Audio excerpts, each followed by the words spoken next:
오늘도 열왕기하 11장 본문의 말씀을 통해서 주님께서 과연 우리들에게 무엇을 말씀하시고 계시는가 주님의 음성을 들으며 말씀대로 순종할 수 있는 우리 성도들이 다 될 수 있기를 주님의 이름으로 축복합니다.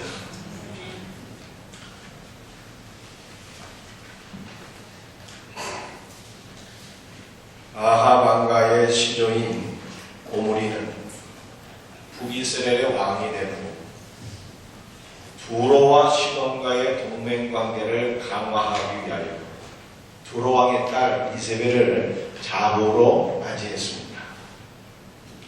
그리고 오므리의 아들 아합은 남유다의 여호사밧 왕과 시돈 관계를 맺음으로 동맹관계를 남유다까지 확대 발전시켰습니다.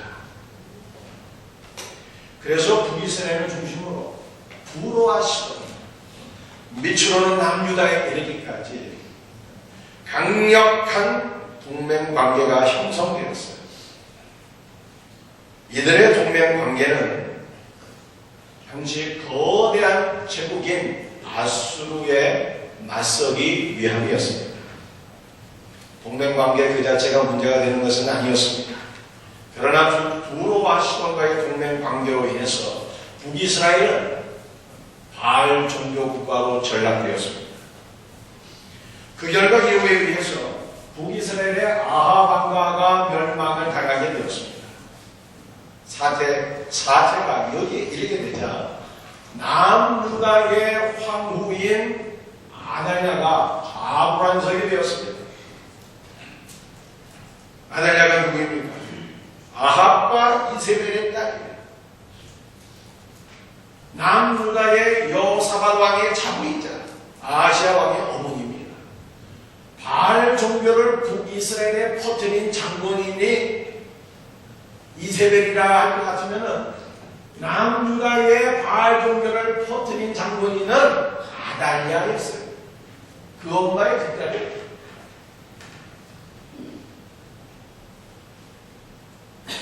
그런데 아달랴의 아들 아시아가 북이스라엘 왕 요람과 함께 예후의 손에 의해서 죽게 되었습니다. 아달랴의 아들이 죽었다니까.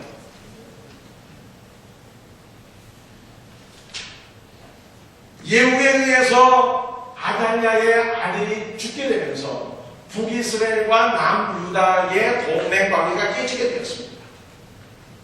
아달랴는 말이죠.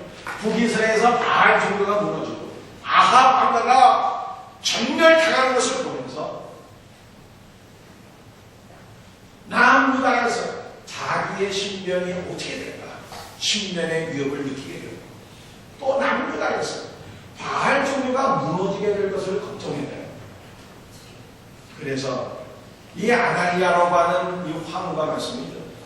자신의 신변을 지키고 남유다에서 바알 종교를 지키기 위해서 너무나도 상상하지 못할 일을 해나가는 거예요. 그 일이 무엇입니까? 자기의 손자들을 다 죽였어요. 나라의 왕자들을 한 놈도 남기지 않고 다 죽이고 자기가 스스로 왕이 된 거예요. 대단한 일입니다. 여러분들 정상적인 상품을 갖고 있는 할머니는요 절대 자기 손자 못 죽여요. 우리 친구 목사님들 가운데 일찍 장가간 목사님들 벌써 손주가 있어요. 그런데 그 손주가 얼마나 이뻐합니다. 스마트폰에다가 손자, 손녀, 딸에게 담아서 말씀 맨날 그거 보고 기뻐하고 흐뭇해하고 그거 자랑하고 있어요. 그래서 우리 부모들이 말씀이죠. 일찍 아들을 딸 낳게 되면요 애들 키우지 못하고 그냥 의무감에서 키우게 됩니다. 나중에 손자, 손녀를 얻게 되면요 너무 기쁘고 행복하고 그렇게 예쁠 수가 없다는 거예요. 그러니까 이 할머니 아달랴가 말씀이죠. 정상적인 사고라면 자기 손주들을 끔찍이도 예뻐하고 귀여워하고 사랑하고 헌신하는 것이 마땅한 일인데 자기 손자들을 다 죽였어요. 맨정신을 못할 거예요. 아달랴가 말씀이죠. 왜 왕자들을 다 죽이고 천천한 살육극의 주인공이 됐을까? 이 이면에는 마귀의 역사가 있다는 것입니다. 사탄의 역사가 있었어요. 사탄은 어떠한 영입니까? 죽이고 멸망시키는 영입니다. 요한복음 10장에서 10장에서 예수님께서 말씀하시기를 도둑이 오는 것은 죽이고 멸망시키는 것뿐이요 이렇게 말씀하셨습니다. 가나사 지방에 귀신 들린 자가 있었습니다. 그는 비정상적인 삶을 살았습니다. 무덤 사이에 거처하는데 초인적인 힘을 가지고 있습니다. 사람들이 귀신 들린 자를 제어하기 위해서 쇠사슬이나 쇠고랑으로 묶어놨어서 귀신이 한번 역사하게 되면 이 쇠사슬과 손으로 다 끊어버려갖고 그를 제어할 사람이 없었다는 거예요. 그리고 이 귀신 들린 자는요, 무엇보다도 스스로 자해하는 삶을 살았어요. 무덤 사이나 이 산에 거처하는 데 맞습니다.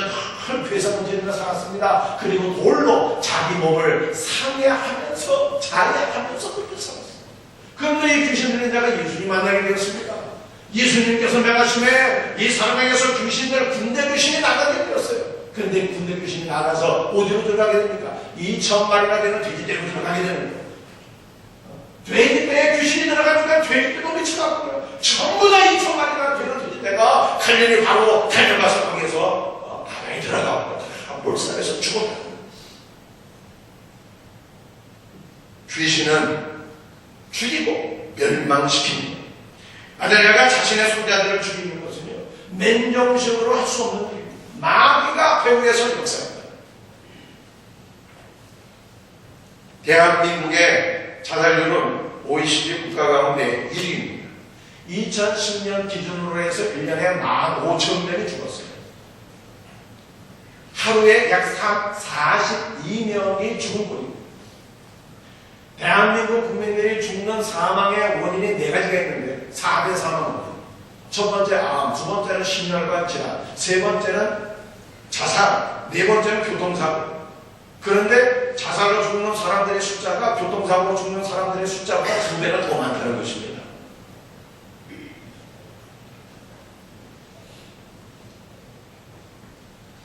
자살은 그 배후에 마귀가 있는 것을 알아야 돼요.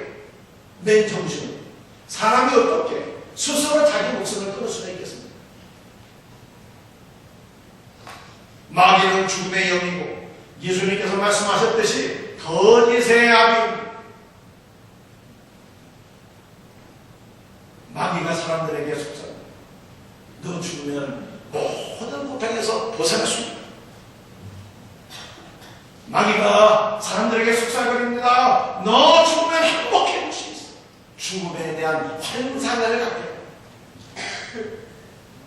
그러나 그것은 거짓말입니다. 죽음 후에는 심판이 있다고 성경이 말씀하고 있습니다. 사람이 한번 죽는 것은 하나님께서 정하신 법이요, 그 후에는 심판이 있으니 천국이 있고 지옥이 있다는 것입니다. 생명은 하나님께서 주신 것입니다. 하나님께서 주신 생명을 스스로 끊는다는 반드시 하나님의 심판을 받게 됩니다. 때문에 자살은요, 꿈도 꾸지 마세요. 생각도 하지 마세요. 자살과 깊은 연관이 있는 것이 우울증입니다.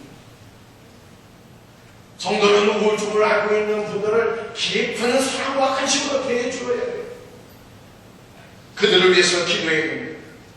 특히 마귀가 배후에서 역사에서 우울증을 앓고 있는 사람들을 죽음의 길로 인도하지 못하고 강력하게 기도해야 돼요. 기도할 때 성령께서 임재하십니다. 기도할 때 죽음의 영이 물러가고 생명의 영이 되신 성령께서 임재하십니다. 기도하고 사탄의 영을 물리치고 여러분 자신과 가족들의 생명을 지킬 수 있는 영적 천사들이 다 될 수 있기를 주 예수 그리스도의 이름으로 축복드립니다. 이 마귀가 어떤 영인가요? 아담의 에게 역사였고 마귀의 역사로 말미암아 남유다의 왕자들이 다 죽여졌어요. 이 사탄은 죽음의 영이라고 그랬습니다. 사탄은 죽음의 영일 뿐만 아니라 적 그리스도의 영. 사탄은 교회의 머리 되신 예수님과 그의 몸된 교회를 퇴적하는 영입니다. 그래서 사탄을 적 그리스도의 영, 예수 그리스도를 대적하는 영이라고 성경에 말씀하고 있는 것입니다. 예수님은 성경의 예언대로 십자가의 죽으심과 부활로 사단의 머리를 깨부수시고 원수 마귀의 손에서 우리를 구원하셨습니다.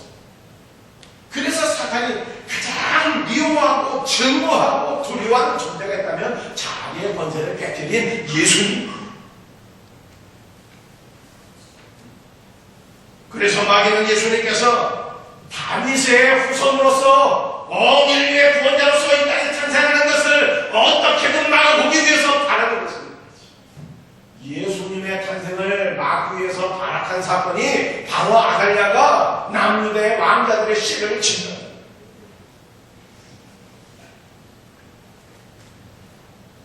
왜냐하면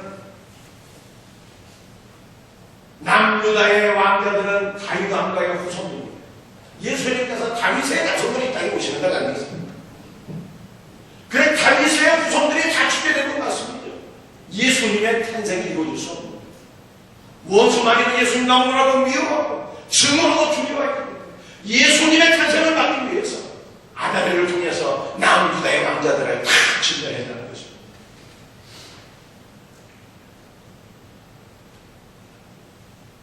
예수님의 탄생을 막기 위해서 마귀가 역사한 사건이 또 하나 있습니다.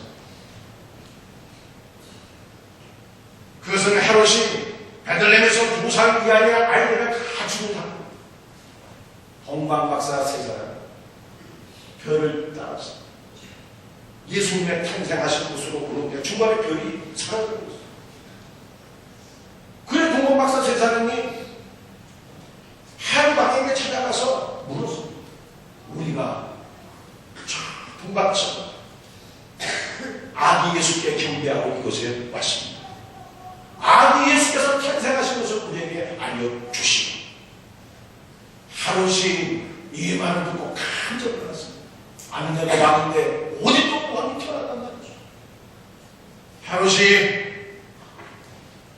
유대의 대지상들과 상관들을 다 불러 모아갖고 예수께서 태어나신 것을 물어보게 됐어요. 그랬더니 제사장과 서기관들이 대답하기를 유대 땅 베들레헴이다.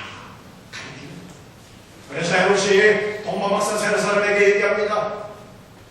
아기 예수께서 유대 땅 베들레헴에 탄생하셨는데 당신들이 그곳으로 가서 아기 예수께 경배하고 그리고 나에게도 알려주었어. 예수께서 정확히 어디에 있는지 나에게도 알려주었어. 나로 하여금 아기 예수께 경배하도록 하라. 얘기합니다. 동방박사들이 베들레헴으로 찾아가서 아기 예수를 만나서 경배하게 됩니다. 그리고 꿈에 말씀입니다. 천사의 지시를 받고 너희는 헤롯으로 다시 돌아가지 말고 다른 길로 돌아서 고국으로 가라고 하는 천사의 지시를 받고 자기 나라로 귀환합니다. 그런데 헤롯이 아무리 동방박사를 기다리고 와야만 오지 않으니까 어떤 일을 하게 됩니다. 아기 예수를 죽이기 위해서 베들레헴뿐만이 아니라 베들레헴 인근에 있는 2살 이하의 어린아이들을 한 명도 남김없이 다 죽였다. 그래서 예수님이 탄생하신 그 시점에 유대 땅 베들레헴이 피로 물들게 되었다. 이 참혹한 사건은 원수 마귀가 예수님의 탄생을 가로막고 원수 마귀가 예수님을 너무나도 미워하고 두려워했기 때문에 마귀가 헤롯을 통해서 역사한 사건이 아닐 수가 없습니다. 여러분들 계시록 12장을 읽어보시면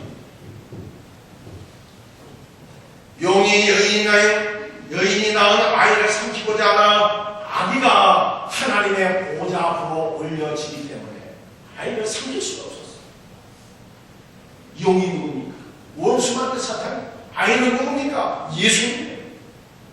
사탄이 예수님을 삼키고자 했지만 하나님의 보좌 앞으로 올라가면 예수님 부활상처가 예수님을 할 수 없었어요. 그래서 용이 어떻게 됩니까?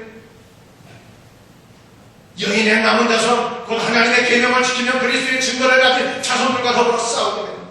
마귀가 예수님을 죽이려 하다가 실패하니까 하나님의 증거를 가지고 지키는 하나님의 자손들, 곧 교회를 대적하고 있다는 거예요.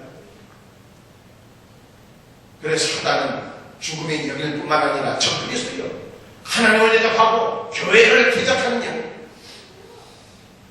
한국교회는 심각한 위기에 처해 있습니다. 밖으로는 이단의 역사, 안으로는 분열과 다툼이 일어나서 교회들마다 내용을 겪고 있습니다. 그런데 이 모든 것의 배후에는 마귀가 있다는 거예요. 사랑하는 성도, 여러분들이 사랑하는 가족들의 생명을 지키기를 원하십니다. 여러분들이 사랑하는 주님의 몸된 교회를 지키기를 원하십니다. 그러지 못해요. 아무로는 사랑과 은혜로서 하나가 돼요. 그리고 싸울 자를 대만해서 싸워야 되는데 우리의 싸움의 대상은 원수가 바울이 에베소 6장에서 이렇게 말씀하고 있습니다. 우리의 씨름은 혈과 육을 상대하는 것이 아니라 통치자들과 권세들과 이 어둠의 사상 주가들 주관자들과 하늘에 있는 악의 영들을 상대하기 위함이다. 우리의 성도, 아무는 사랑과 은혜로서 하나가 되야 되죠. 마땅히 싸워야 될 자를 알아야 되는데 그것은 공중의 번제, 답은 원수는 마귀라는 거예요. 원수 마귀를 대적하여 싸우고 여러분의 가정을 지키고 주님께서 피 흘려 세우신 교회를 지킬 수 있을 것을 믿으시기를 바랍니다. 사단과의 싸움에서 승리할 수 있는 비결이 무엇입니까? 기도해요. 기도하지 않고는 이런 죽어 나갈 수 없다고 주께서 말씀하셨어요. 새벽을 깨워서 기도하고 시간을 정해서 기도하십니다. 기도에 헌신된 우리 성령생교회 성도들이 다 되시기를 주의 이름으로 축복드립니다. 또 요한계시록 12장 11절에 말씀하기를 우리 형제들이 어린 양의 피와 자기들이 증언하는 말씀으로서 그를 이겼으니 말씀하고 있습니다. 어린 양의 피와 그를 증언하는 말씀으로서 이겼다는 우리 성도들이 하나님의 말씀으로 전생갑주를 취하고 하나님 말씀을 읽고 묵상하고 은혜를 받으며 이 말씀으로서 영적인 무장을 하고 성령의 말씀을 선포하고 증거하게 될 때 원수 마귀의 경관진이 무너지고 사탄의 권세가 쫓겨나게 될 것을 믿으시기를 바랍니다.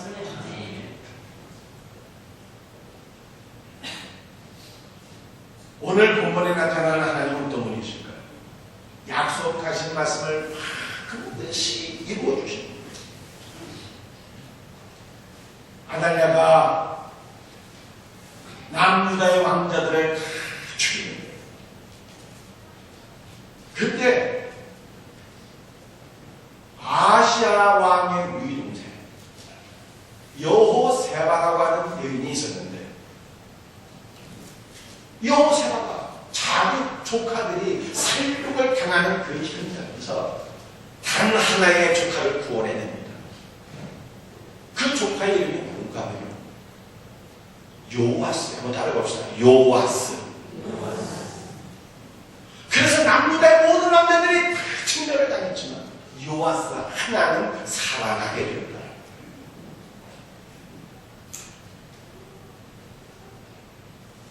요아스는 여호세바와 그의 남편 대제사장 여호야다의 고 가운데 하나님의 성전에서 6년간 양육을 받게 됩니다. 요아스가 모든 왕자들이 죽는 그 참혹한 현장에서 목숨을 건진받은 이유가 무엇일까요? 그것은 하나님의 약속의 말씀들이었습니다. 다윗의 성전을 건축하기 위한 소원을 품게 되었습니다. 그런데 하나님께서 그 예쁜 다윗의 마음을 보시고 다윗에게 약속을 해주셨어요. 다윗이 네가 나의 집을 건축하겠다. 아니다. 내가 너의 집을 건축해주마. 하나님 말씀하셨어요. 내가 너의 왕들을 영원히 견고히 세우리라 약속해 주셨어요. 사무엘하 7장 16절 말씀. 내 집과 내 나라가 내 앞에서 영원히 부담되고 내 왕위가 영원히 견고하고 다윗 왕위가 영원히 견고하게 세워질 것을 하나님께서 말씀해 주셨어요.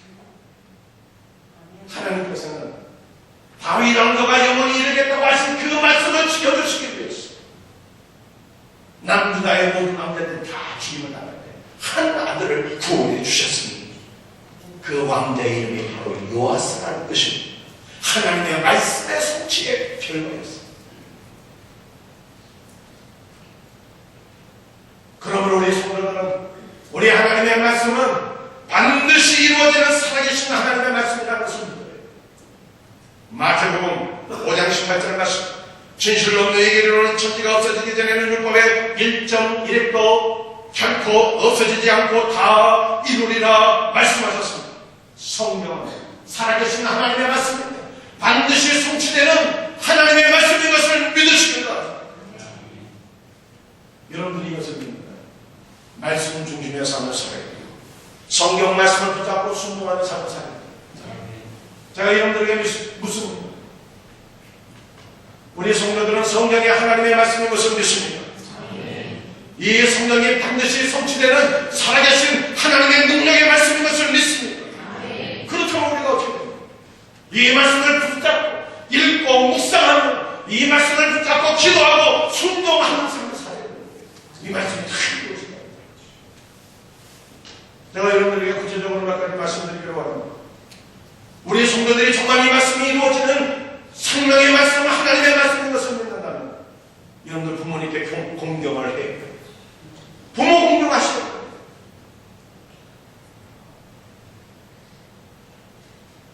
부모를 공경하는 것은 약속이 있는 첫 계명이라고 했어요.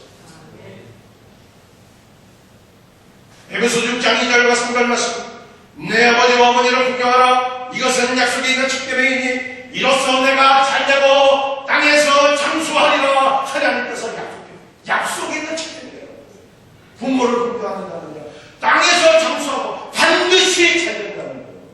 하나님께서 약속해 주신 첫 번째 계명이라는 거예요. 이것을 우리가 믿는다.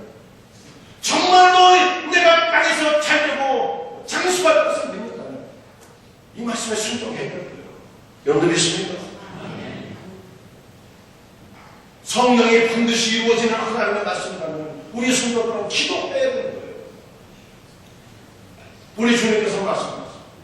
구하라 그리고 주실 것이요, 찾아라 그리고 찾을 것이요, 문을 두드리라 그리면 너에게 열릴 것이라 말씀하지 않습니다. 지금까지 너희가 내 이름으로 아무것도 구하지 아니하였습니다. 이제부터 내 이름으로 구하라. 그리하면 받으리니 너희 기쁨이 충만하리라. 주님 말씀하셨습니다. 주님께서 구하는 자에게 응답해 주시겠다고 약속해 주셨는데 이 말씀이 이루어질 것을 믿는다면 어찌 기도하지 않을 수 있겠느냐.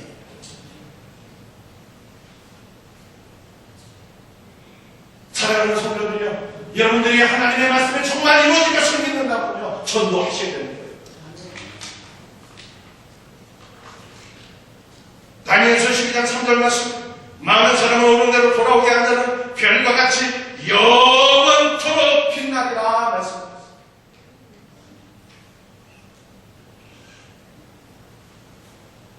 많은 사람을 하나님께 인도하시고 그 천국은 내세의 그 이름의 하늘의 별처럼 빛나겠다. 주님 말씀하셨습니다. 이 말씀을 믿는 전도자에게 내세에서 최고의 영광과 상급이 있을 것을 말씀하는 성경의 말씀을 믿는 우리가 어떻게 전도하지 않고 살 수 있겠어요? 다 믿을 것은 아니지만 천국에 갔다 온 사람들이 얘기를 들어보면 하늘같이 천국에서 가장 존귀한 자들은 전도자라고 합니다. 사랑하는 성도, 아버지의 말씀이 이루어질 것을 믿는다면요 순종해야 되는 거예요. 이와 같은 은혜가 있기를 주 예수의 이름으로 축원합니다. 한 가지 더 말씀드린다면 성경의 말씀이 정말로 이루어질 것을 믿는다. 예수님의 재림도 이루어지고 최후의 심판도 이루어질 것을 믿습니다. 하나님 앞에 서는 그날 내가 나의 삶을 어떻게 보고할까 이거 걱정하면서 하루하루 다르게 살아야 되는 거예요. 이와 같은 은혜가 있기를 바랍니다.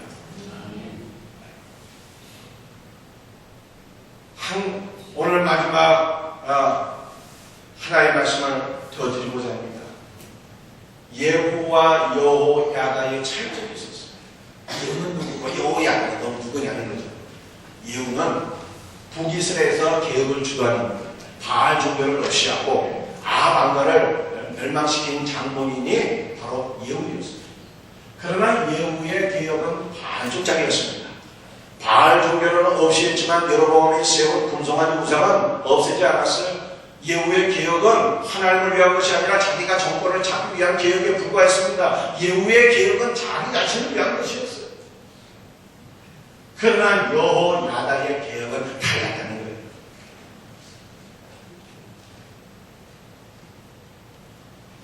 여호야다의 개혁은 여호야다가 누구냐? 아까 그 요아스를 살려주는 여호세바의 남편이에요. 남유다의 대지상이 여호야다입니다. 이 여호야다는 나중에 순교의 제물이 되는데요. 남유다 백성들이 얼마나 존경을 했는지 여호야다가 죽고 나서 왕들이 들어가는 무덤에 안치되었다고 성경에 그렇게 말씀하고 있어요.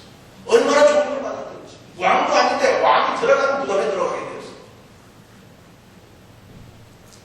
여러분들 남유다에서 바알 종교를 없이 하고 개혁을 이룬 인물이 바로 여호야다입니다.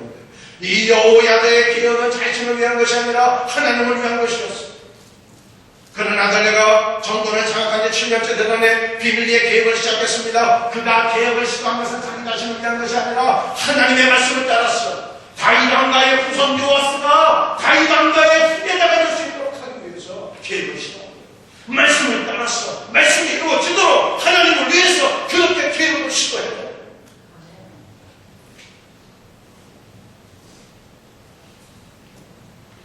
여호야다는 요아스를 왕으로 섬기고 아달랴를 죽였습니다. 그리고 나서 여호야다는 말씀이죠. 하나님과 남유다 백성들 간의 언약을 맺었어요. 왜냐하면 남유다 백성들이 다 바알에게 마음을 빼앗겼기 때문에 이 남유다 백성들의 마음을 다시 하나님께 위해서 하나님과 남유다 백성들 간의 언약 가운데 이 관계가 회복될 수 있도록 역사했다는 거예요.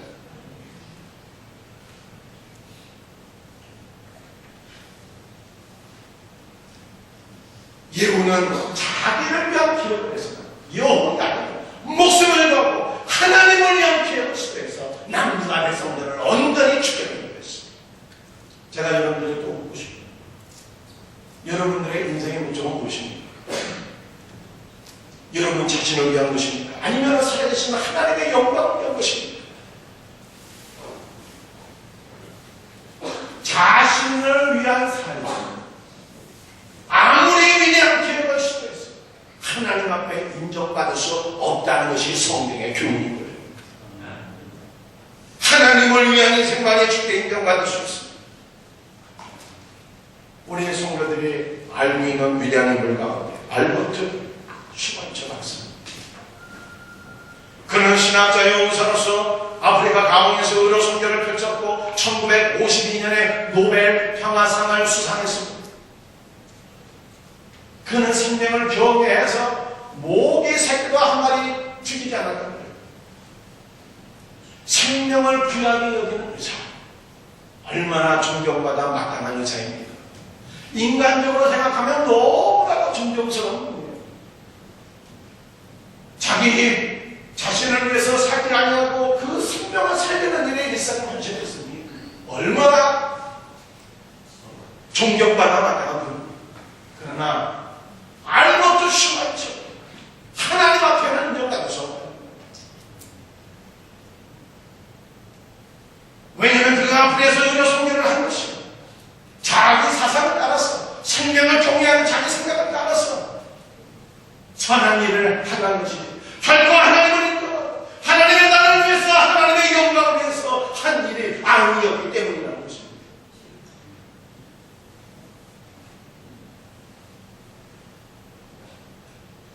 여러분도 성경을 보니까 고대 인민은 말이죠. 몹시 뛰어난 건축술을 가지고 있었어요. 여러분들 역사 교과서에 보는 것처럼 무슨 동물을 해서 진동장을 자기 아니겠습니까?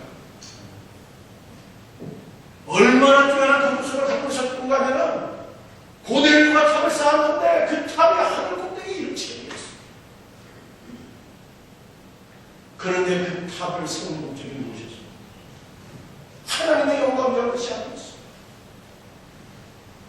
오히려 하나님을 대적하기 위한 것이었습니다. 하나님께서 인생들의 악한 중심을 보시고 내려오셔서 그들을 온전히 흩으셨고 언어를 혼잡하게 하셨다고 성경이 말씀하고 있어요. 이 사건이 바로 바벨탑 사건입니다. 성경은 우리 인간들이 아무리 위대한 일을 할지라도 그 일이 하나님의 영광을 위한 일이 아니면 하나님 앞에 인정받을 수 없다는 것이 성경의 교훈입니다.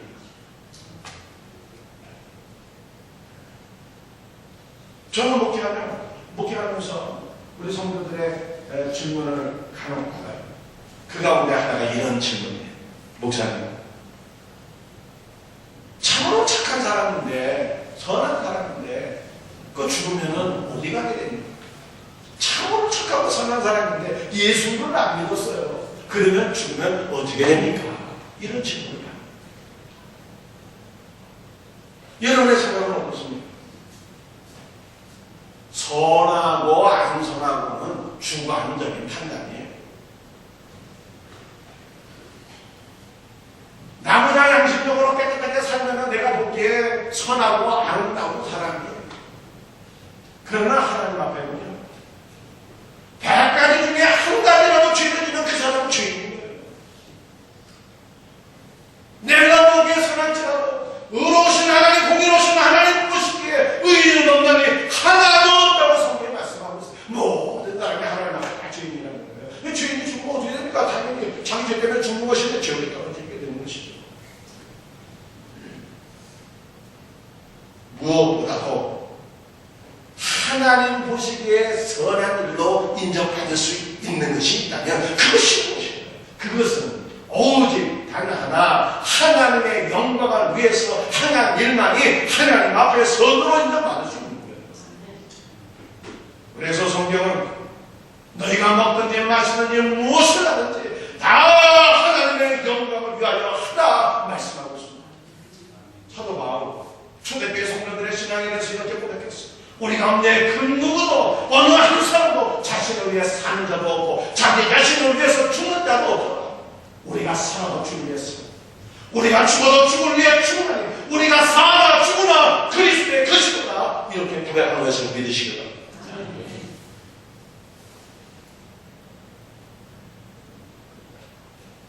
제가 오늘 말씀 앞에서 우리 사랑하는 성도들에게 다시 한 번 더 묻기를 원합니다. 여러분 이제까지 누구를 위한 삶을 살아왔습니까? 여러분 자신입니까? 아니면 하나님의 영광입니까? 한 번 더 여쭤보겠습니다. 여러분은 2014년을 누구를 위하여 살고자 하십니까? 여러분 자신입니까? 아니면 하나님의 영광입니까? 먹든지 마시든지 오직 하나님의 영광에 살아가라고 하는 주님의 말씀 앞에 앞으로 우리의 남은 삶을 주님께 드리며 살든지 죽든지 주님만 위해서 살아가십니다. 우리 복된 생명생명 모든 성도들이 다 될 수 있기를 주 예수의 이름으로 축복드립니다. 말씀을 마치면서 오늘 제가 세 가지 말씀드렸습니다. 만약 내가 자기 손주를 죽인 것은요 몇 명씩은 한 일이 아니라 마귀가 있었지. 그래서 생명을 지키고 교회를 지키기 위해서는요 원수마귀가 대적해야 된다는 거예요. 요하스가 그 죽음의 현장에 살아난 것은 하나님의 말씀의 성취의 결과였어요. 우리 성도들은 하나님의 말씀이 반드시 이루어진 말씀인 것을 믿고 말씀대로 순종하는 사람이에요. 그 어떤 일도 하나님 앞에 인정받을 수 없어요. 오직 단 한 가지 하나님 앞에 인정받을 수 있는 일은요 하나님의 영광에서 행한 것뿐입니다. 하나님의 영광에서 살 수 있기를 바랍니다. 우리 다 같이 일어나셔서 찬송하시겠습니다. 주반은 좀 다르게 찬송가 351절 이원 총하게